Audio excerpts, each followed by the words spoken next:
lisod.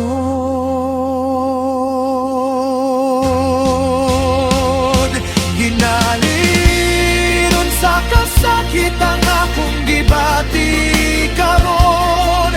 Ang tanan akong paghago para nimo walay pilig. Ibaligyaran nimo ang atong saad ug panaguban para lang sa taong tuhol pa na kung nga dili makahibalo magmahal.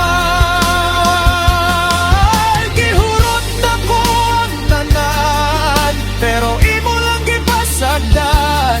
Karon nabilin ko nga naghilak ug naginusara sa dalan. Paalam na lang ginalin sa hamubong nga panahon. Bisan sakit dawaton ikaw na ang maguban sa iyaha. Ako magpag